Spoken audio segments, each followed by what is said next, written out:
Willkommen zum neuen Talk. Praxisnahe Rechtstipps vom Anwalt und aktuelle Rechtsprechung. Mein Name ist Michael Kehren und ich bin Rechtsanwalt und Partner der Posikow Kehren Rechtsanwältliche Partnerschaft in Hamburg.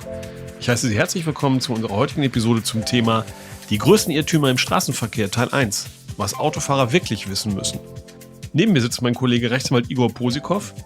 Er ist Fachanwalt für Verkehrsrecht und damit, wie ihr schon alle wisst, unser Experte auf diesem Gebiet. Hallo Michael. Hallo Igor.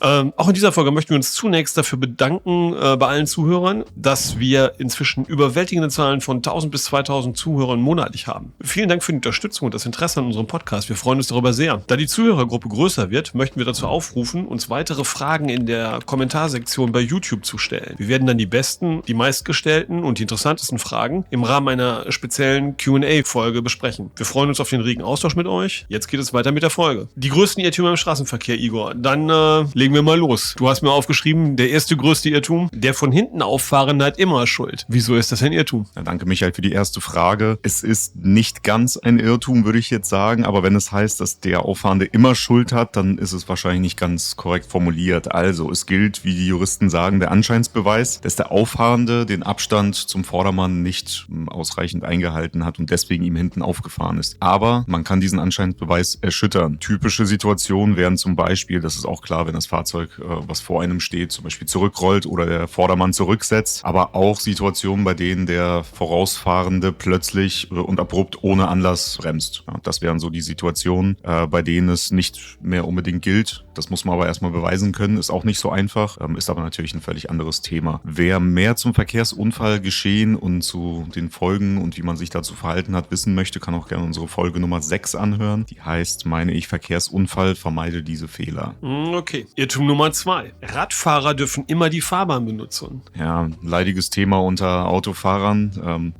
Auch klar, das ist aber tatsächlich ein Irrtum. Also richtig ist, dass die Radfahrer grundsätzlich die Beschilderung beachten müssen und hat bestimmt jeder schon mal gesehen, wenn so ein blaues Schild mit einem weißen Fahrrad da drauf abgebildet irgendwo hängt, dann bedeutet das, dass die Fahrradwegpflicht gilt für die Fahrradfahrer in diesem Moment. Es bedeutet, gerade dann darf die Fahrbahn nicht benutzt werden. Und noch ein kleiner zusätzlicher Tipp aus eigener Erfahrung, also Fahrradfahrer und E-Scooterfahrer müssen sich auch an die Verkehrsregeln halten. Das sollte man immer im Hinterkopf behalten. Das sind nämlich immer die, sagen wir mal, schwächeren Glieder im Straßenverkehr und können sich natürlich immer sehr stark verletzen, wenn sie mal Verkehrsvorschriften nicht beachten. Sowas wie rechts vor links oder ähnliches. Das gilt auch für Fahrradfahrer. Das vergessen viele, habe ich zumindest den Eindruck. Und wenn es dann zu Verletzungen kommt oder ähnlichem, dann kann man natürlich da auch keine großartigen Ansprüche mehr herleiten, wenn man gegen Verkehrsregeln verstößt. Also hier in Hamburg absolutes Chaos, egal wo man hinfährt. Deswegen immer auf die Verkehrsregeln achten. Definitiv bestätigt, sehe ich ganz genauso. Wie gesagt, rücksichtsvolles Fahren gilt für alle Verkehrsteilnehmer. Ja, nicht nur für Autofahrer, auch für die Fahrradfahrer. Dritter Irrtum. Auf öffentlichen Parkplätzen gilt immer rechts vor links. Ja, das ist jetzt wirklich eigentlich ein alter Hut, sollte jetzt inzwischen allen bekannt sein. Das hat der BGH auch vor einiger Zeit schon ausgeurteilt. Auf Parkplätzen, und zwar auf öffentlichen Parkplätzen, möchte ich gern betonen, gilt das gegenseitige Gebot der Rücksichtnahme aus Paragraph 1 StVO. Das heißt, es gilt nicht grundsätzlich rechts vor links, sondern die jeweiligen Verkehrsteilnehmer müssen sich verständigen und auf den jeweils anderen Fahrer Rücksicht nehmen. Ja, das bedeutet, immer darauf achten, was der andere tut, nicht auf irgendein Recht bestehen, was man vermeintlich im üblichen Straßenverkehr hat. Das führt nicht weit. Der Klassiker bei Unfällen auf Parkplätzen ist, dass die Gerichte normalerweise einfach eine 50-50-Haftung annehmen. Eine Ausnahme gibt es dazu, und zwar, wenn dieser Parkplatz ein bisschen größer ist, kennt man von größeren Supermarktparkplätzen, die zum Beispiel eine Beschilderung aufweisen und Bodenmarkierungen haben wie reguläre Straßen. Da kann es grundsätzlich auch so sein wie im regulären Straßenverkehr. Warum das so ist, das ist auch häufiger die Frage.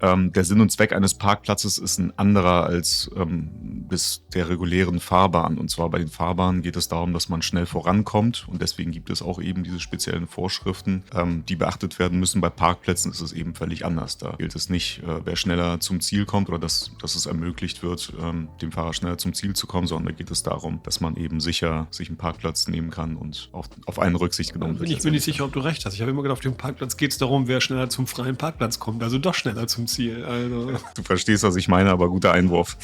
Irrtum Nummer 4. Vorfahrt der Linienbusse. Jetzt bin ich gespannt. Ja, in der Bevölkerung gibt es auf jeden Fall Verwirrung, was die Vorfahrt der regulären Linienbusse angeht. Grundsätzlich ist es so, wenn ein Linienbus eine Bushaltestelle verlassen möchte und dafür dafür den Blinker setzt, wird zumindest in der Rechtsprechung gesagt, dass dieser Bus in diesem Moment dann auch die Vorfahrt hat. Das heißt, er darf rausziehen auf die reguläre Fahrbahn meinetwegen und muss von allen Verkehrsteilnehmern durchgelassen werden. Hergeleitet wird das aus Paragraph 20 Absatz 5 StVO. Dort ist es zwar nicht explizit erwähnt, aber dort steht, dass der Linienverkehr oder dass dem Linienverkehr das Abfahren von Haltestellen zu ermöglichen ist und eben gewartet werden muss von den Verkehrsteilnehmern. Dieser Vorschrift sind natürlich Grenzen gesetzt. Es gibt auch Busfahrer, die ziehen einfach blind raus, nachdem sie den Blinker gesetzt haben. Das geht natürlich nicht, sondern wenn es möglich ist, muss der Busfahrer natürlich die Gefährdung anderer Verkehrsteilnehmer vermeiden. Bedeutet aber nicht, dass man dann trotzdem an dem Bus schnell vorbeifahren darf, wenn dieser blinkt. Ja, also im Zweifel immer bremsbereit sein und vorsichtig an einen Bus heranfahren, wenn dieser schon blinkt. Okay. Und der letzte Irrtum, den wir heute besprechen oder aufklären wollen, ist, Dashcam-Aufnahmen sind verboten. Das ist eigentlich falsch. Anlasslose, dauerhafte Aufzeichnungen des Straßenverkehrs sind verboten. Das ist richtig. Im Einzelfall sind aber Dashcam-Aufnahmen grundsätzlich verwertbar, besonders vor den Zivilgerichten. Mein Tipp, wenn man auf der sicheren Seite sein möchte, sollte man sich eine DSGVO-konforme Dashcam besorgen. Die haben eine sogenannte Loop-Recording-Funktion, bei der immer die Aufnahme laufend überspielt wird, sodass man irgendwie nie länger als 1 Minute aufzeichnet. Und wenn es dann einen Crash oder ein spezielles Ereignis gibt oder per Knopfdruck lässt sich das, glaube ich, auch sichern, dann wird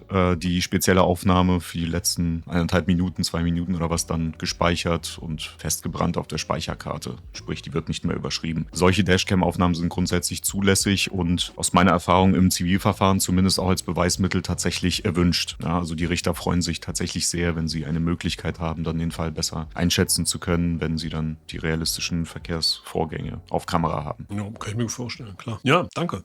War ganz interessant heute tatsächlich. Wenn noch Sie ein Problem, das ist ja irgendwie jetzt nicht richtig. Also wenn Sie noch einen Vorschlag haben für einen Irrtum, den wir vielleicht aufklären sollen, können Sie uns gerne kontaktieren. Abonnieren Sie wie immer gerne unseren Podcast in Ihrer Podcast-App.